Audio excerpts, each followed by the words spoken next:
काय चाललंय अनु? लगेचच बडबड चालू झाली. डोक्यावर आट्या. व्हिडिओ नाही काय नाही, हॉटेलकडे लक्ष नाही तुमचं. आता कामाचा व्याप एवढा वाढलाय, वाढून घेतलाय. मग आता पर्याय नाही. काय पर्याय नाही?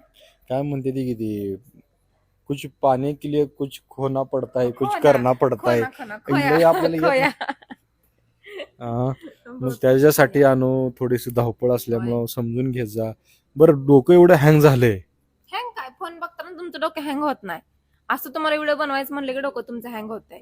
अगं डोक्यात एवढं ताण तणाव टेन्शन आहे. अगं हँडल एवढं. फोन बघू नका ना. बघल तर व्हॉट्सअप फेसबुक इंस्टाग्राम नुसतं तुमचं तीच काय तुला असं वाटतंय तू माझ्याजवळ असती का? मंगळवेढा तालुक्यातील ब्रह्मपुरी इथं रोहिणी पाराध्ये हिनं गळफास घेऊन आत्महत्या केली. हॉटेल ग्रामपंचायत नावानं व्यवसाय करत असणाऱ्या आपल्याच हॉटेलला रोहिणीनं टोकाचं पाऊल उचललं. हॉटेल व्यवसायाच्या शाखा वाढल्या आणि यातून आलेल्या तणावामुळं व झालेल्या वादामुळं रोहिणीनं रागात आत्महत्या केली असावी असा अंदाज व्यक्त होतोय. मंगळवेढा तालुक्यातील ब्रह्मपुरी येथील हॉटेल ग्रामपंचायत याच ठिकाणी रोहिणी आपले पती निलेश सोबत राहत होते. सोमवारी हॉटेलच्या साप्ताहिक सुट्टीनंतर मंगळवारी हॉटेल ग्रामपंचायत उघडलंच गेलं नाही. याच दरम्यान दुपारी 1 वाजण्याच्या सुमारास रोहिणीनं स्वतःच्या स्वयंपाक खोलीत गळफास घेऊन आत्महत्या केल्याचं समोर आलं. याबाबत रोहिणीला मंगळवेढा इथं नेण्यात आलं, मात्र रुग्णालयात जाण्यापूर्वीच तिचा शेवट झाला. रोहिणी आणि तिचे पती निलेश यांचा प्रेमविवाह झाला होता. आंतरजातीय विवाह करून हे दोघेही पुणे इथं काही काळ वास्तव्य करत होते. पुणे इथं असतानाच हे दोघे रील करू लागले. यानंतर आपल्या मूळ गावी परतल्यानंतर त्यांनी हॉटेल ग्रामपंचायत नावानं हॉटेल व्यवसाय सुरू केला. हॉटेलमधील रोजच्या खेळीमेळीच्या वातावरणातील रील बनवून रोहिणी आणि निलेश दोघेही प्रसिद्ध झाले आणि त्यांचं हॉटेलही यशाच्या शिखरावर जाऊन पोहोचलं. याच काळात त्यांनी मंगळवेढा तालुक्यातच 2 ठिकाणी नव्यानं हॉटेलच्या शाखा सुरू केल्या. मात्र दोन्ही शाखांचं व्यवस्थापन करणं जिकिरीचं होत असतानाच आर्थिक घडी नीट बसवणं आणि शाखा चांगल्या चालवणं अशा गोष्टींची तारेवरची कसरत होत असतानाच दोघात वाद व तणाव निर्माण झाल्याची चर्चा आहे. यातूनच रोहिणीनं हे टोकाचं पाऊल उचललं असावं अशी चर्चा आहे. महत्वाचं म्हणजे रोहिणीचा निलेश सोबतचा दुसरा विवाह असल्याचे समजते. त्यामुळे निलेश सोबत प्रेमविवाह झाल्यावर नक्की कुठल्या कारणानं तिने हे टोकाचं पाऊल उचललं, नक्की दोघांमधील मतभेद होता की अन्य कुठलं वेगळं कारण होतं का, याबाबत तर्कवितर्क लढवले जातात. मात्र याबाबत मंगळवेढा पोलीस ठाण्यात अकस्मात मृत्यूची नोंद करण्यात आली आहे. तिने त्यांच्याच ब्रह्मपुरी येथील हॉटेल ग्रामपंचायतच्या किचनमध्ये ओढणीने गळफास घेऊन अज्ञात कारणाने आत्महत्या केली आहे.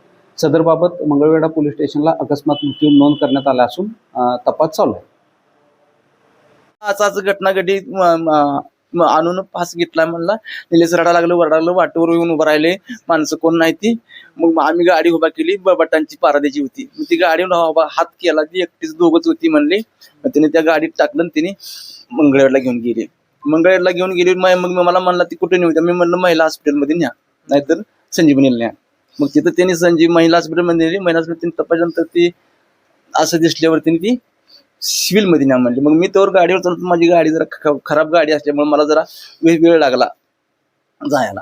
मग ती गाडीवर जात असताना तिथं मला फोन आला, वाटत गाडीवर या तुम्ही इकडे जाता, इकडे ह्याला नेलंय म्हणून सांगितलं त्यांनी सरकारी दवाखान्यात. मग सरकारी दवाखान्यात नेल्यावर गेलो. मग त्यांनी डॉक्टर तपासायला लागली होती. तपास असताना मग मी गेलो. डॉक्टर कोण आहे म्हणले, तर ती मुलीचा सासरा लागतो म्हणले. मी थांबा म्हणले तुम्ही. मग मला थांबवलं, त्यांनी तपासलं आणि मला बोलवून घेतलं. सही करा म्हणली, सही केली. मग त्यांनी म्हणले ही संपलंय म्हणली, आम्ही पोलीस स्टेशनला कळवतो आणि तुम्ही बाहेर थांबा म्हणले. मग आम्ही बाहेर थांबलो. मग त्यांनी पोलीस स्टेशनला. काय झालं अचानक असं एकदम तुम्हाला? अचानक काय झालं ते आता तिचं राहणार होती हॉटेलवर. ती हॉटेलवर व्यवसाय करते. ती आम्ही कधी जातो, चांगलं चाललं होतं, व्यवस्थित चाललं होतं, प्रसिद्ध झालं. हा प्रसिद्ध झालं, चांगलं चाललं होतं, खाते ती करून. म्हणून आम्ही जात बी नव्हतो. मी शेताकडे जायचो, थोडं 2 एकर शेत आहे माझं. मग ती जायचो यायचो, मी जात नव्हतो, येत नव्हतो. आता काय अचानक झाली ही माहितीच नाही आपल्याला. तुम्हाला हे अनपेक्षित? मला कळल्या, बातमी कळल्या, मग गेलो. अपेक्षित कधीच नव्हतं? नाही अपेक्षित नव्हतं. बोलायच व्यवस्थित चाललं होतं, काढून खाते ती म्हणून मी पण जाऊन कधीतरी बसायचो हॉटेलवर. त्यांचे लाखो फॉलोअर्स होते, रील बघत होते. हॉटेल चांगलं चाललं होतं, त्याला आनंदात होता, सुखी संसार. काय म्हणजे एकदम असं झालं काय? आता ते काय त्यांचा राग अनावर झाला, काय झाला हीच माहित नाही. 2-2, 3-3 शाखा पण निघाल्या. शाखा काढले, चांगली होती, सुखानं संसार करत चालला होता त्याचा, पण ते असं घटला वाईट.